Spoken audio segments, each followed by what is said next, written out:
trusting each other, right? Yeah. Understanding that what we say is what we mean.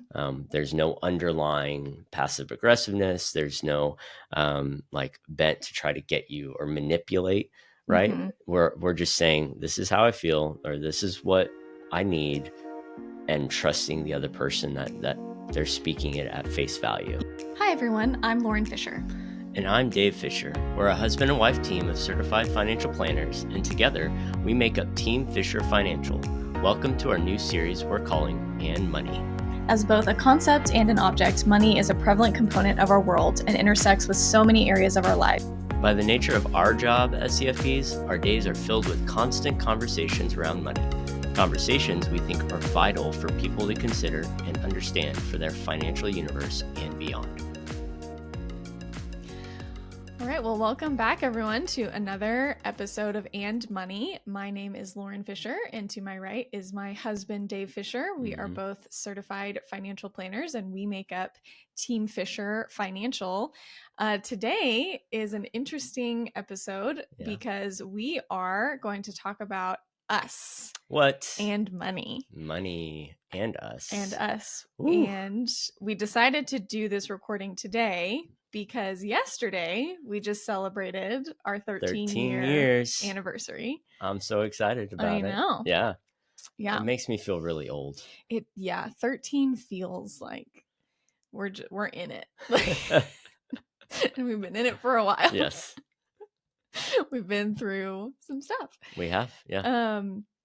We've been married for 13 years, but we've only been working together for the past 3. Right. And we get lots of comments either of surprise that we work together, or people say, oh, I could never work with my husband. I could never work with my wife. What does that look like for you guys? So we wanted to do a few things with this episode because every now and then we've gotten a comment, since we're both financial planners, of, oh, well, I guess you guys probably never fight about money. And that's our reaction every single time. So we wanted to basically do, and this is something that I pulled from Adam Grant, who's one of my favorites. He's an author. He has a great podcast. But in one of his recent episodes, he talked about putting together a failure resume and talking through all the ways that you have failed. Oh, this is going to be a fun episode. As a way to, what's the word I'm looking for? As a way to help establish a reputation that's honest, that's vulnerable, that's not just always, self-applauding. We're not perfect and clapping people, on the right? and being open about that. So we're gonna take that and do it specific to the ways we have failed with money in our marriage. So it's gonna be our money marriage failure resume. That is a terrible title for that. Money marriage. MMF and MMFR. Mumford. There's no. We're good. We'll work on that. We'll work on it. We'll figure it out.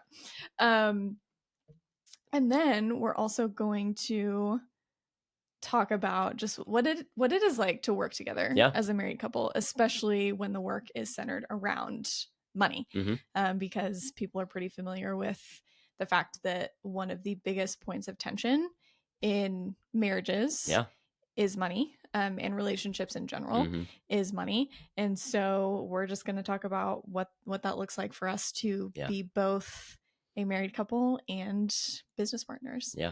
That talk about money. Exactly. So do you want to kick it off? Sure. Absolutely. So starting with our marriage, we have been through a lot. We've made a lot of mistakes. But one thing that we found very valuable going into marriage is premarital counseling, where they have a whole sequence of things that you talk about, but one of them is money, very important topic. Yeah. To get on the same page before you say I do. And we did that, and we felt very confident going into our marriage that we understand each other at least better than we did. Everything's out on the table, no stone unturned. We knew what was going on in each other's financial world, which, I mean, we were right out of college, so wasn't much going on. It was a little easy to see where everything was. Because there wasn't much to keep track of. You can count it on one hand. You're like, okay, I've got $5 now. Yeah.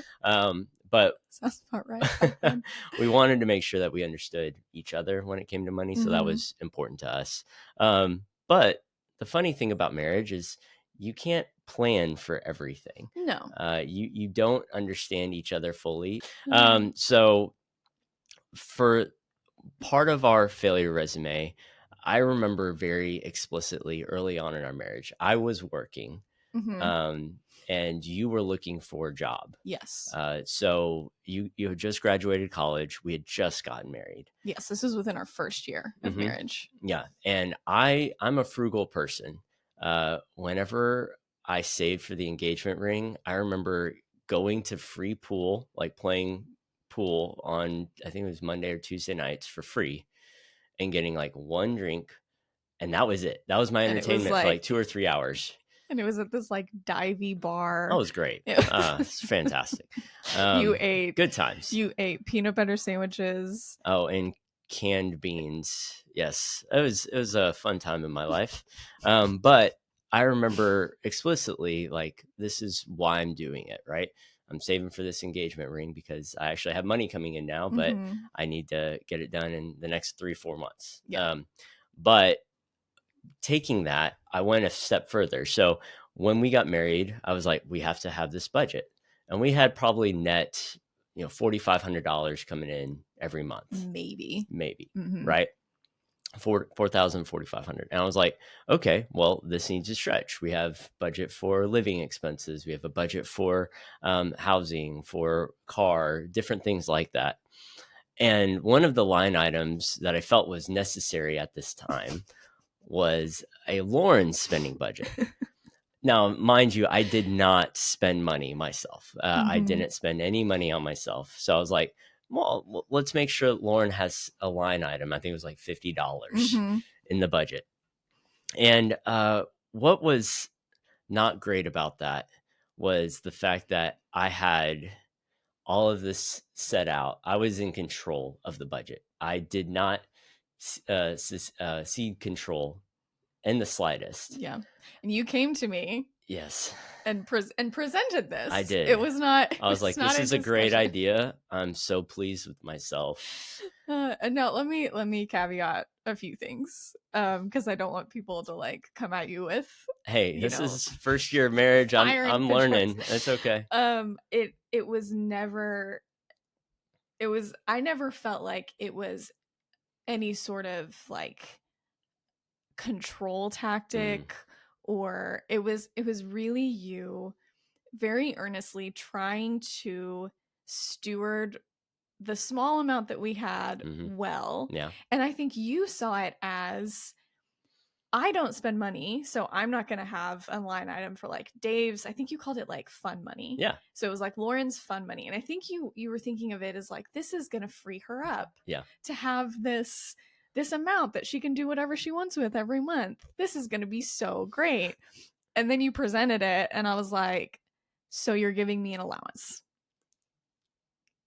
Yep. And it kicked off a whole series of arguments. Pretty good little fight there.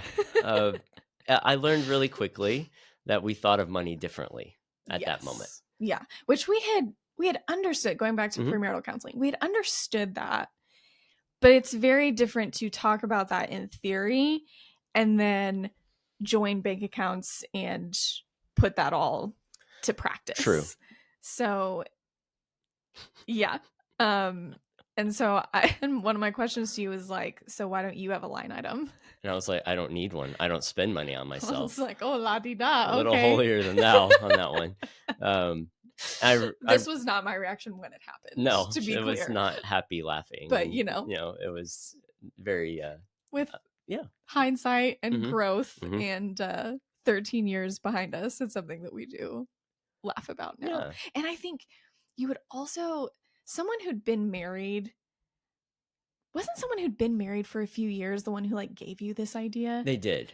And so I was like, sweet, this is a great idea. And everybody's different, right? So for us specifically, this was not a good idea. For some other couples, it might actually work really well. But in this very particular instance, and $50 a month not really being a lot in that situation or helpful, it was more just like I'm pouring salt on the wound that, yeah, we just don't have that much money. We're newlyweds. You're looking for a job. We're just trying to figure out how life works. And I learned really quickly, let's not open that can of worms. Let's approach it from a different angle. Yeah. But we did learn, and from that we just kind of created this rhythm of, hey, we want to give each other freedom. We still have conversations about your frugality to a fault. Yes. But it's one of those things where, we don't need to be checking in on each other's spending, right, and like looking at every line item. But if you're going to go out and drop a significant amount of money on something, like, let's have a conversation first. Yeah. And I think what we learned is that it's important for us to have input. Both of us have input on the budget, on spending, so that we are aligned, right? And we both understand the money inflows, the money outflows, and we can make decisions together. That way there's a lot more buy-in, honestly. Yeah, absolutely. And no one's caught off guard. Or surprised. Yeah. So it was definitely a mistake, but a mistake that we learned from. Well, what's next on the list of our failures? Next one was our first home purchase. We bought our first house in 2013. We've been married just over a year, year and a half, almost a year and a half. Yeah. And we were trying to be, again, at that point we were both working. We were starting to kind of see our earning potential, what that would look like. But we also had a very different idea in that moment about what our life was going to look like. We thought that at some point I would be a stay-at-home mom. We thought there would be kids in the picture a lot earlier than there were, which is just a really interesting part of our story and how that kind of fleshed out and how our family grew. Different story for another day. But we set, in trying to be wise, we set a super strict limit on our purchase price. Right. Too strict. Yeah. It wasn't like, because sometimes lenders will say like, yeah, you can afford this much house. They'll stretch it. They really will stretch it, because a lender isn't looking at that's only 50% of your take home. You're fine. Yeah. We've seen some eye-popping numbers of people like, but my lender said I could afford this. And we're like, well, you can't. But it wasn't like we were trying to avoid that. Right. But we swung too far to the other side, and put too much of a constraint on ourselves. And because of that, we ended up, our first house was great. Oh, we loved it. There were things about it that we loved. Yeah. But we ended up in an area that, like, both of us knew from the start we weren't thrilled with. Well, and we weren't likely going to stay in that area long term. Yeah. And so there were other places in Austin and the surrounding area where we could have looked at if we had just bumped up our price a little bit. Yeah. But we were so like hell-bent on like doing it the right way that we ended up, we've looked back, because this was in 2013. And if you go back and look at home prices in 2013 in Austin versus now, we look back and we're like, we could have been in this area for this much money back then, and we could have afforded it, no problem. Yep. So it was just a failure of just really constricting ourselves. And it was both of us. It wasn't, even though you're the more frugal one, it wasn't like you were like, no, we're not spending any more than this. Well, I remember anchoring to a few of my friends' price points. Yeah. And I was like, oh, we should be at this price point because they just bought this for X. And that was, 8 months ago or 9 months ago, and we should look in this area. And then those home prices had jumped, not a huge amount, but it's in our brains at that moment, a significant amount to us. And we're like, oh no, we can't even be in the area that we wanted to be. I guess we're going to have to look elsewhere at that same price point. And the anchoring didn't really work for what we wanted to do long term. So instead of focusing specifically on just that target price point, but thinking a little bit more strategically of area. What do the homes look like in the area that we actually want to live in? Yeah, exactly. And is it possible, without putting ourselves at a detriment long term, is it possible for us to absorb just like the slightly extra costs that we go along with it? Yeah. And we also anchored to, we were renting an apartment. Mm-hmm. And so we thought, okay, why don't we match or come close to the rent that we're paying right now? Because part of the reason that we were like, well, we were on the fence about whether to buy, and then our rent was going to jump up like $800 a month or something. It's going to be ridiculous. Yeah. What? We're like, we can swing a down payment. Like, this is crazy. Let's get some equity in a house. Right. And we knew like Austin was where we were going to be. We had no plans of moving like in the short term, you know, so buying made sense for us. But again, at that point, that rent was super affordable. And I think we just anchored to the wrong things, and really hamstrung ourselves and limited ourselves. And we could have just given ourselves some leeway. I think so. And could have,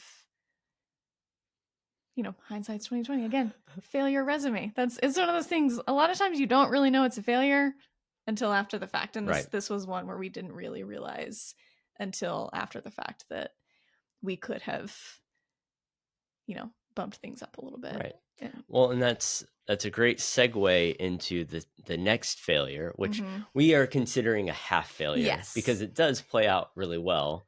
But in terms of financial planning and what we would tell people these days, it doesn't follow like the order of operations. Yeah, if we had all of the knowledge and experience now that we had then, we would have done it. For then, right? Yes, exactly. Yeah. Then we would have done it differently. So what's that half failure that we did? Well, we decided, in lieu of doing the investment side as much as we could, so we were doing like match at 401k, we were doing some other things.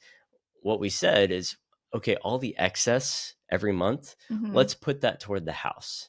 Paying off the house. Instead of just maxing out Roth IRAs, bumping up our 401k contributions, doing other things like that, we're like, no, let's just pay off the house early. And this is the time when interest rates were sub 4%. And we had a sub 4% mortgage, and we were like, no, let's just knock it out. It's going to be great. Yeah, we really liked the idea of not having any debt, not having a mortgage payment. Like that was such a goal for us that we neglected, and we could have still we still had enough disposable income where we could have been knocking out more of our principal while also funneling some of that money more to 401ks, IRAs. And so we missed out on whatever growth that would have been at that time. Yeah. And we didn't neglect saving, but it could have definitely been ramped up to a level where we're in a different financial situation from that point on. Yeah. But the reason we call it a half failure is that we did end up paying off that mortgage really quickly. Yeah. And then we felt like we were in a financial position where we could move into an area that we wanted to be in. Right. And so when we bought our second house, we had so much equity built up, and there had been some significant appreciation in that first house. Yeah. That we were able to leverage all of that towards a really, really great mortgage and incredible rate that we still have, that I don't know if we'll see again. Probably not. I don't know. We'll see. I love the sub threes. Those are great. Yeah. Yeah. Even some of our realtor friends are like, oh, you've got the golden handcuff interest rate. But we have no plans of going anywhere. Right. We love the area. Yeah. But we have, you know, our mortgage payment and the amount that goes to interest and our amortization schedule and all of those fun things. And also there was a little gap between when we bought our current house and sold our first house. Right. And we did a recast, which was phenomenal. That was great. And brought our monthly payment down dramatically, significantly. Yeah. And so it's just, when it comes to our housing situation, it's like the least amount of stress we have in our financial world. So, but we still do look back and we're like, man, we really should have prioritized more in that saving bucket instead of just throwing it all towards the debt. Right. So exactly. Well, with that, I think there's one that's more broad, right? So what would you say that is? So there's been an ongoing kind of trial and error of figuring out how we respectfully approach money differently. Yeah. You know, I am much more likely to spend. You are much more likely to save. You are. Why are you laughing? I was thinking of this story where our dog Lucy, she was a puppy when we first moved into our house, and we had a secondhand love seat in our living room. Yes. And she decided to rip a giant hole in the middle in the back cushion where like people sit. Yeah, we weren't home. She was in her puppy phase and her, chewing phase. And she wasn't crated, and she just went to town. And we're not talking like it was like a gaping hole. Like you sat in it and you like went into the hole in the back, and it wasn't a nice love seat to begin with. But in my frugal stage, I was like, it's a puppy. We're not getting anything else right now. We're just going to cover this thing up. I could not convince you to buy. I was like, even let's go on. It was Craigslist at the time. Yeah. This was like pre-Facebook Marketplace. I was like, we've got to replace this couch. And you're like, nah, just put a pillow over it. And I was like, a pillow and a blanket. We threw a blanket over it when people came over. Yes, but then they would move the blanket and they'd be like, what happened? And I was like, well, we have a dog, so. And then everyone was like, get a new love scene. I was like, yeah. Minimalism is like where I tend to fall. But in that situation, the frugality aspect where I think very differently. I'm like, well, it's a puppy. I don't want to get a new love seat and have that torn up and it's just like a progressive thing. It continues over and over. Where you're thinking, we have guests. We want to make sure that they don't look at a hole in a couch and can enjoy being at our house. So exactly. Now I've learned, yes, if there's a hole in something, I should probably get it repaired. But even then, there's just so much of my mindset that goes to how can we save money? How do we not spend money? Yeah. And if it's not an absolute need. Yes. But on the other side of it, I've had situations where I'm so quick to be like, oh, well, we need to buy this new thing. And you're like, no, we don't need it. You want it. And so it's been trial and error. We've had arguments of like, we need a new love seat. No, we're fine. We're not fine. Versus like, we should totally take this trip. It's gonna be great. We have the money. And on your side, you're like, yeah, but just because we can doesn't mean that it's the wisest thing in that moment. And so and especially in the earlier years of our marriage, we would have more like tense arguments about it. Right. But a lot of it has come down to just in our marriage in general, I think we've come to view, a lot of times we view conflict and view the disagreements not as we are against each other, right? But we're a team and we have this thing that we need to work together to figure out. Yeah, there's a goal, right? We want to accomplish this goal together with how we think and valuing how the other person thinks, right? Having the value placed on it and being like, hey, there's just something I'm not seeing, but you see it more clearly than I do, and having a humility about it as well. Yeah.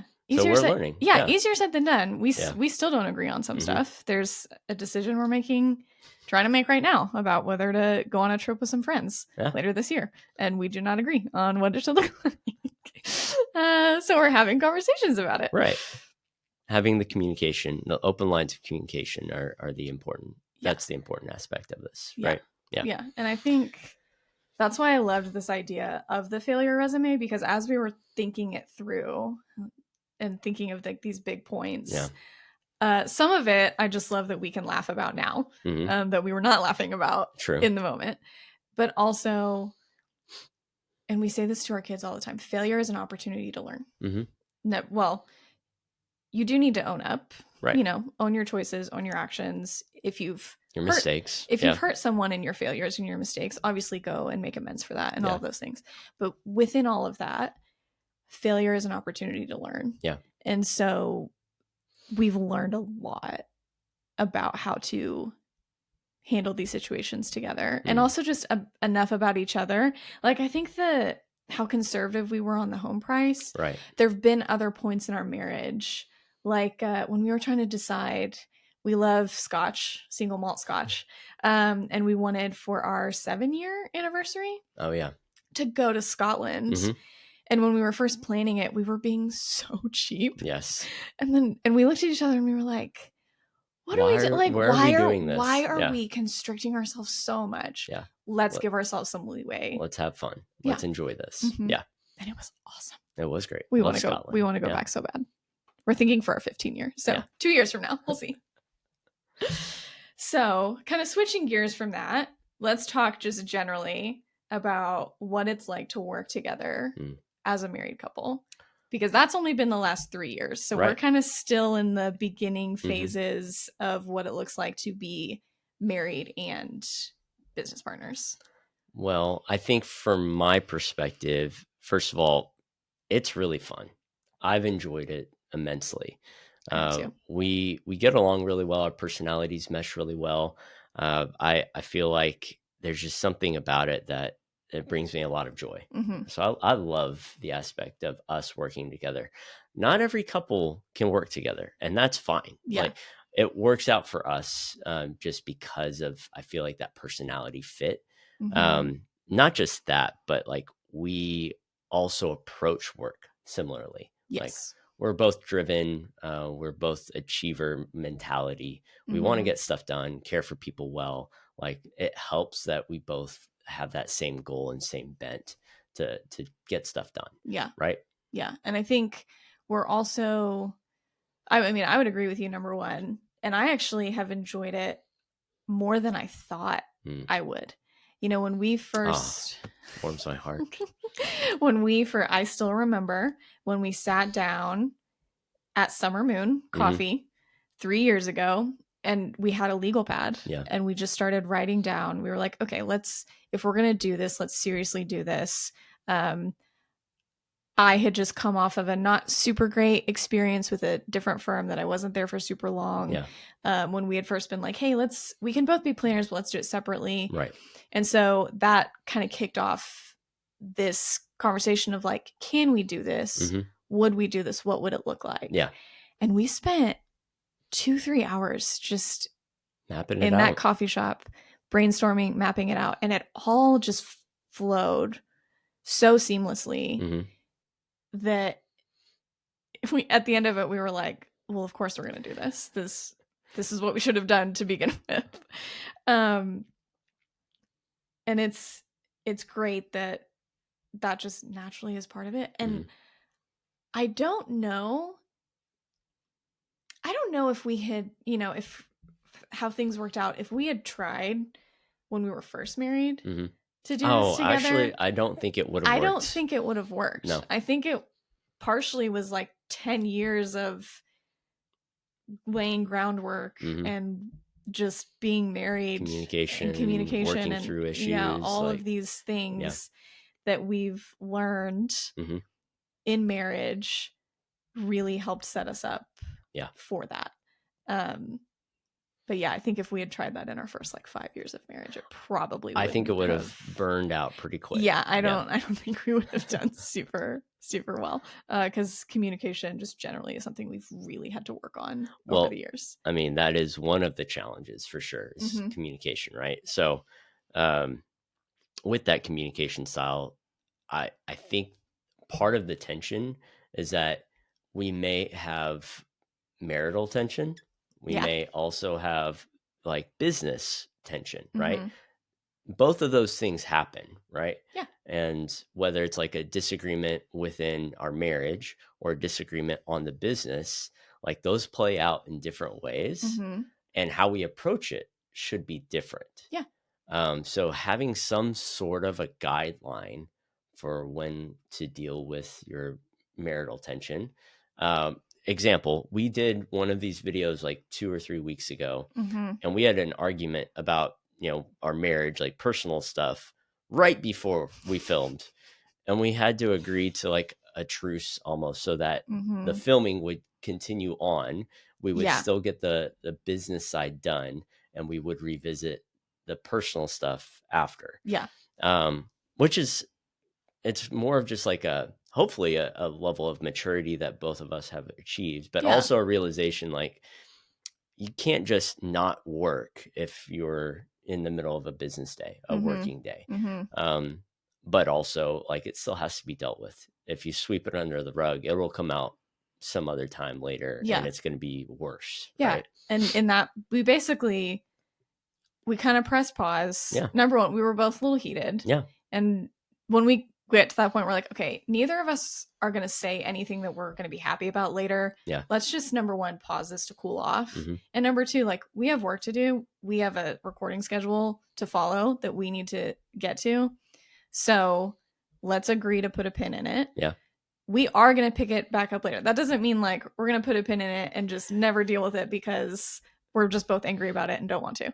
Trying to remember which episode it was, if there's like this underlying tension throughout, but I don't think there was. No, I don't think so. I think it actually helped our conversation afterward. That we just talked about something else, and we're like, okay, we're on the same team, right? And then we revisited that later, where cooler heads prevailed, and we were able to say, with some, again, tact, as opposed to just letting our anger and frustration with one another be the driving force. But that was a moment where it was like, look, we have marital tension, but we have a job to do. And then there are other times where, we don't always agree on how to approach a certain client or how to approach a certain like planning situation. And we also don't want to let those affect our marriage. Like some of it is, and we work from home. Like we have a home office. So some of it is like, I'll sometimes physically think of like, okay, that's an issue that's staying in the office. We're going to go downstairs, hang out with the kids, make dinner, have time together as a family. And this business piece over here, we're not going to touch because that's for business. That's for work. We'll figure it out. We're not going to let it affect our family life. Easier said than done.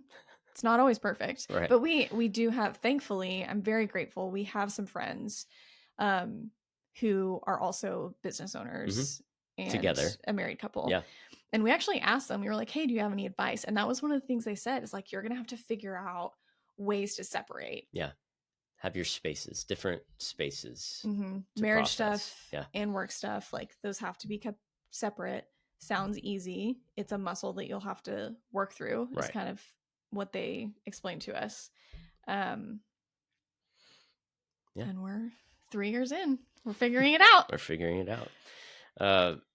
And that is also like one aspect. The spaces, having separate activities, hobbies, things that are outside of work, outside of our other things that we do together, outside of kids, that we get to experience without the other person, right? Having the extra space, different things that we enjoy, that has helped a lot, I would say.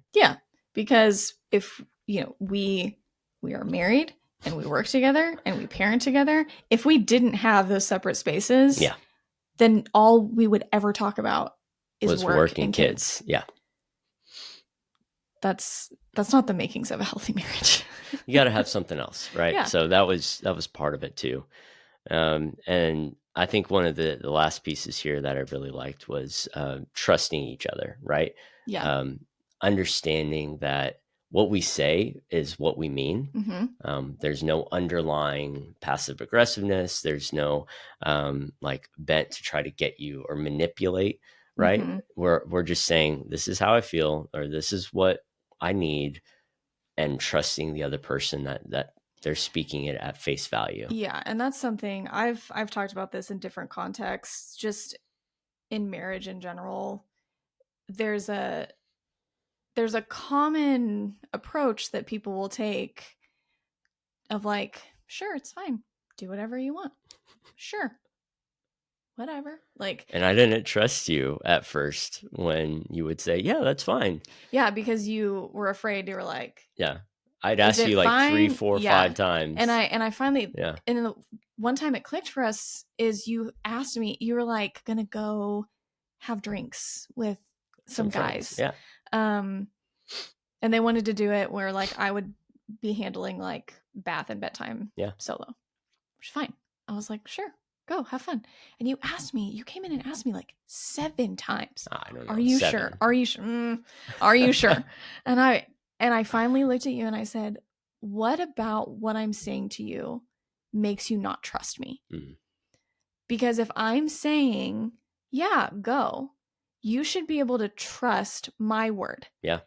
And if I'm trying to manipulate, if I'm trying to send some like passive aggressive weird message to you, it sets the other person up for failure when you do that. Yeah. Because you're basically saying, read my mind.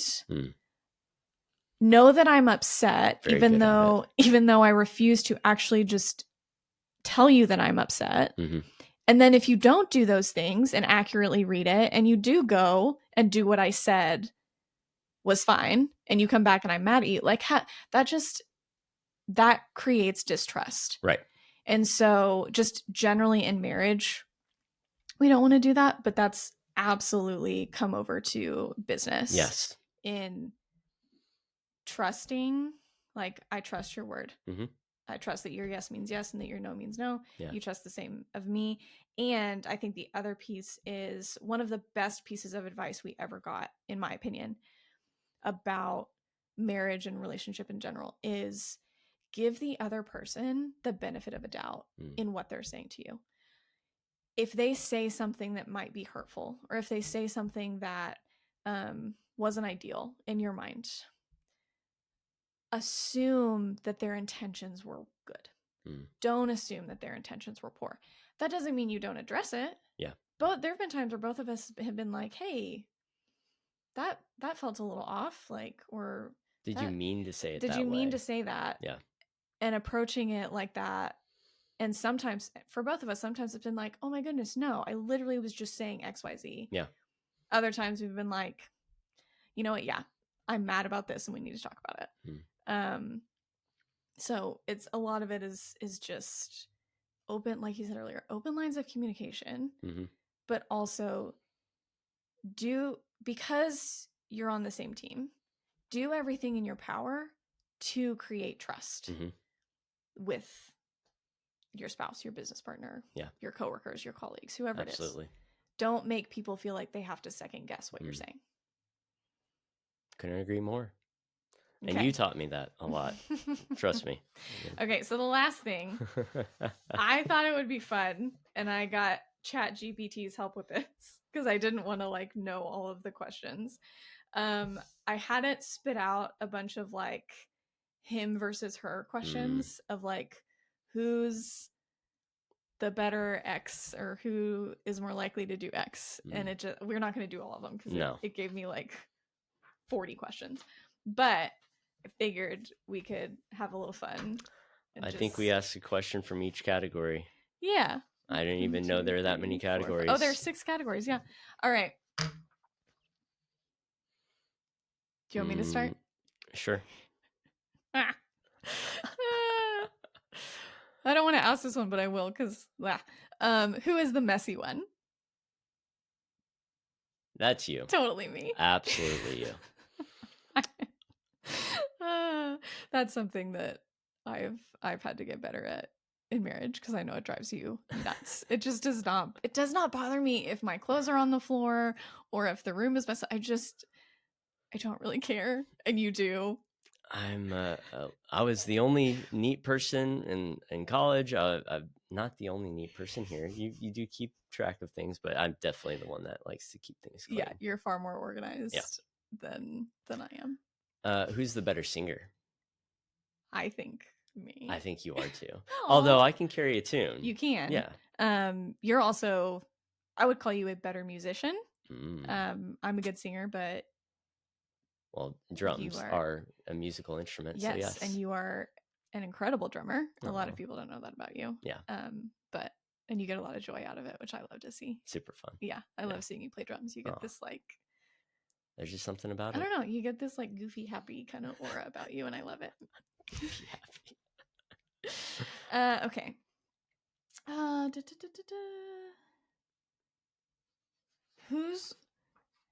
Who's more likely to trip over nothing? You. You actually talked about this yesterday. How dancers typically are the ones that trip over like dust bunnies. Yeah. So I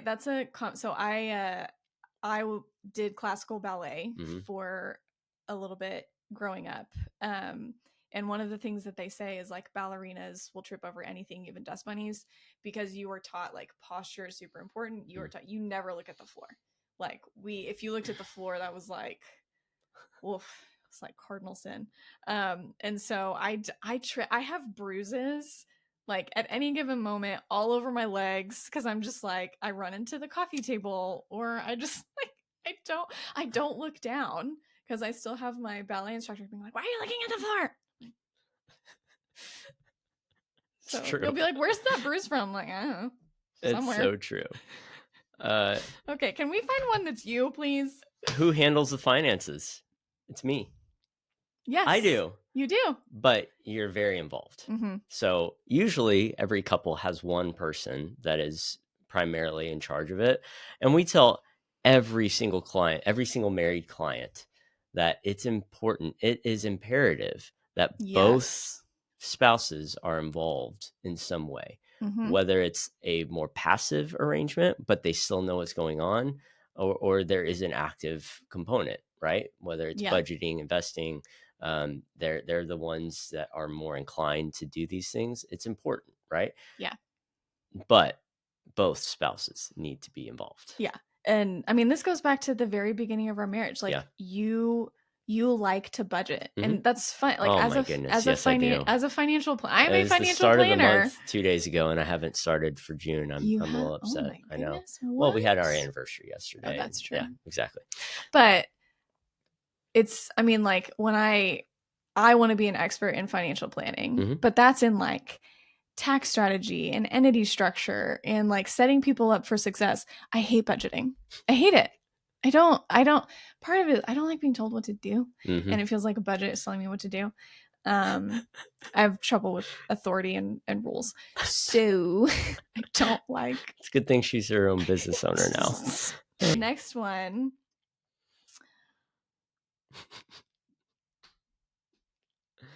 Well, this one, I already answered this. Who's more of a rule breaker? Oh, yeah. But who is more likely to get a speeding ticket? No!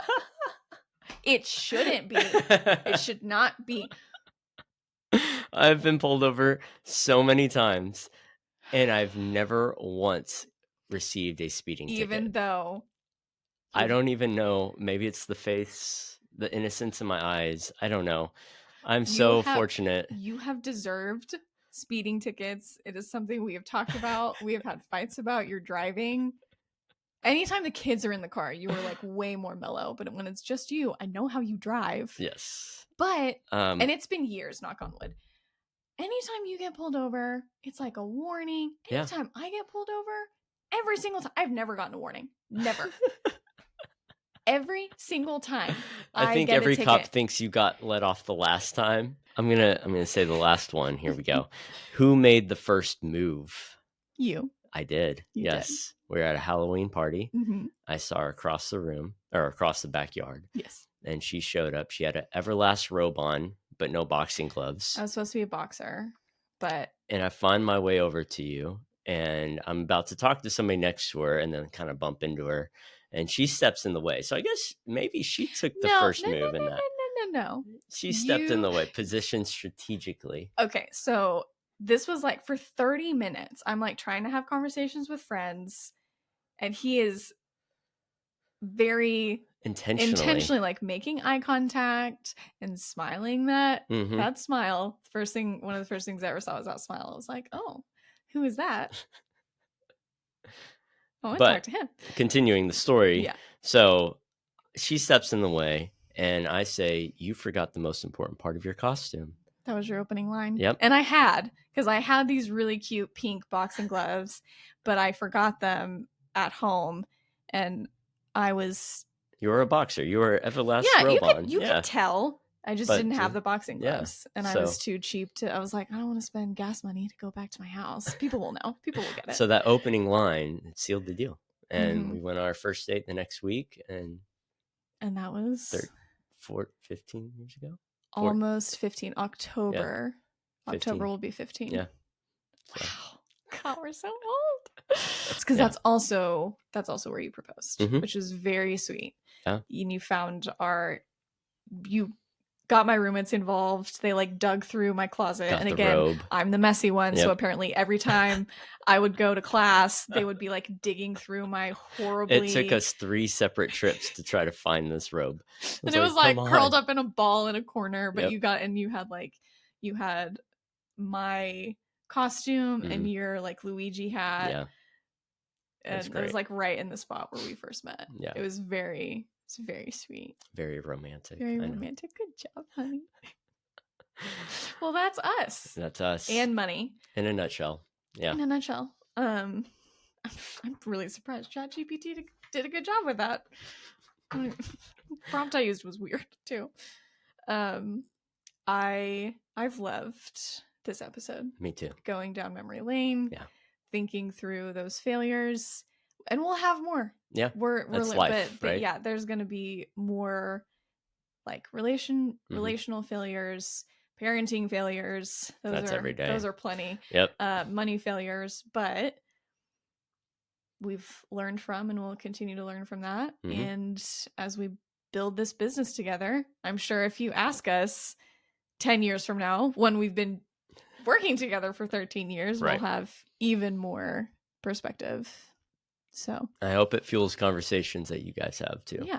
Yeah. Yeah. Whether with friends or spouse or family or whatever relationally it looks like. Hopefully it spurs those conversations for you. Thanks for tuning in. Until next time. Bye, y'all.